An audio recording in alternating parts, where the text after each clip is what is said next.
কচুর লতি দিয়ে চিংড়ি মাছ, আহা অতুলনীয় স্বাদের একটি রেসিপি।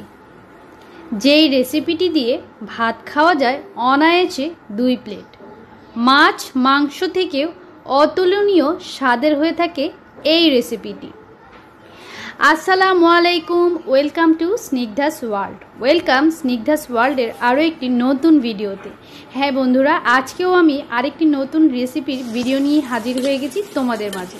তো আজকের ভিডিওটি বুঝতেই পেরে গেছো, কচুর লতি দিয়ে চিংড়ি মাছ। তো প্রথমেই আমি কড়াইতে তেল নিয়ে নিয়েছি এবং তার মধ্যে আমি চিংড়িগুলো দিয়ে সামান্য একটু নাড়াচাড়া দিয়ে তার মধ্যে দিয়ে দিলাম পেঁয়াজ। এবার আমি পেঁয়াজ এবং চিংড়িটাকে ভালো করে তেলের মধ্যে ভেজে নিব।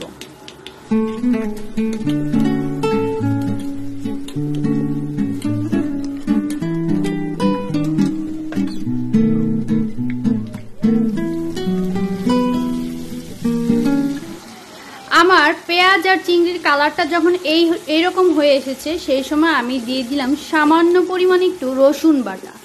জাস্ট আমার রসুনটা ফ্রোজেন করা ছিল, যে তার জন্য মানে বরফের খণ্ড দেখলে তোমরা, তো ওটা তেলের মধ্যে দিলে এমনিতেই নরম হয়ে যাবে। তো সেটা দেওয়ার পরে সামান্য কিছু সময় আমি একটু ভাজা করব। ভাজা করার পর আমি এটার মধ্যে দিয়ে দিলাম পানি। এখন পানি দেওয়ার পরে আমি গুঁড়ো মশলাগুলো অ্যাড করে নিব। গুঁড়ো মশলা বলতে আমি এখানে জাস্ট ইউজ করছি হলুদ গুঁড়ো 1 চা চামচ, আর মরিচ গুঁড়ো 1 চা চামচ। তোমরা যদি ঝাল খাও বেশি, আর একটু বেশি দিয়ে দিবে। আর কাঁচামরিচও ইউজ করতে পারো এখানে, এটা তোমাদের পছন্দ মতো। তো আমি আর কাঁচামরিচ দিচ্ছি না, আমি মরিচ গুঁড়োটা দিয়ে দিব। বাস, এরপর আমি ভালো করে মশলাটাকে মিশিয়ে নিব। তেল, চিংড়ি, পেঁয়াজের সাথে ভালো করে মিশিয়ে আমি কিছু সময় চুলার আঁচটা কমিয়ে একটু মশলাটাকে কষিয়ে নিব।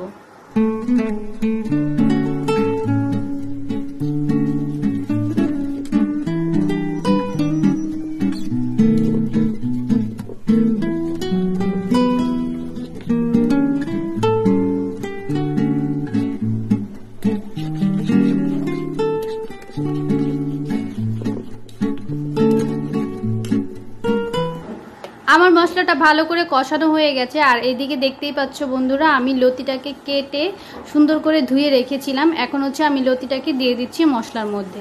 এরপর লতিটাকে ভালো করে আমি মশলার সাথে মিক্সড করে নিব নাড়াচাড়া দিয়ে ভালো করে মশলার সাথে লতিটা মিক্স করে আমি কিছু সময়ের জন্য একটু ঢাকা দিয়ে রাখবো।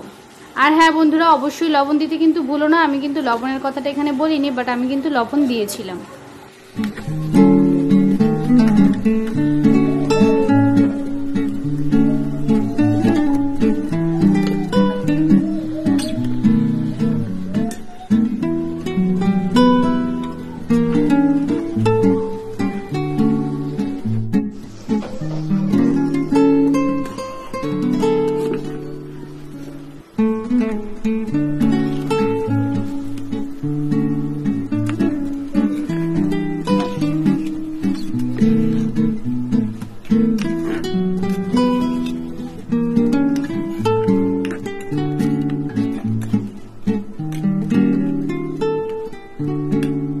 এই তো দেখলে আমি ঢাকা দিয়ে রেখেছিলাম। কিছুক্ষণ পরে এসে ঢাকনা উঠিয়ে আবার একটু নেড়ে চেড়ে দিলাম। আমার লতিটা দেখো সিদ্ধ হয়ে কমে এসেছে।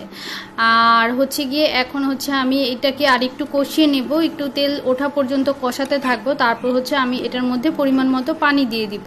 লতিটা মাখা খেতেই মজা লাগে বেশি, বাট আমার বাসায় গিয়ে স্নিগ্ধার আব্বু এবং বাচ্চাদের একটু ঝোল পছন্দ করে ওরা, এর জন্য আমি একটু সামান্য মাখা ঝোল রাখবো। তো সেই অনুযায়ী আমি পানিটা দিব। আমার লতিটা কিন্তু কষানোর মধ্যেই মোটামুটি সেদ্ধ হয়ে গিয়েছিল। তারপর আমি পানি দিয়ে কিছুক্ষণ জাল দিয়ে নিব, যতক্ষণ মানে আমার পছন্দ মতো আর কি ঝোল রাখবো বা মাখা করব, ওই পর্যন্ত আমি জাল দিয়ে নিব।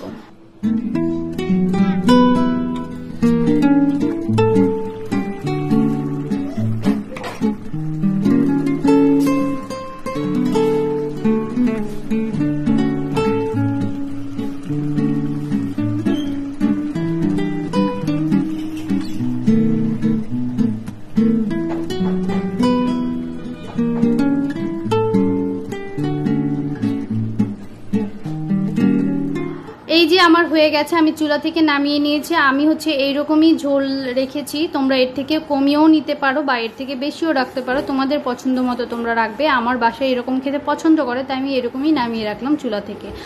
আর এই পর্যন্ত হচ্ছে কি আমার লতির কালারটা কিন্তু ভীষণ সুন্দর এসেছিল, বাট ভিডিওর মধ্যে তেমন বোঝা যাচ্ছে না, কিন্তু কালারটা দেখতে যেমন অতুলনীয় হয়েছিল আর খেতে তো অসাধারণ হয়েছিল, সেটা তো বলে বোঝাতে পারবো না। আমার চিংড়িগুলো কিন্তু গুঁড়া চিংড়ি ছিল, যার কারণে একটা অন্যরকম খাবারের একটা টেস্ট ছিল।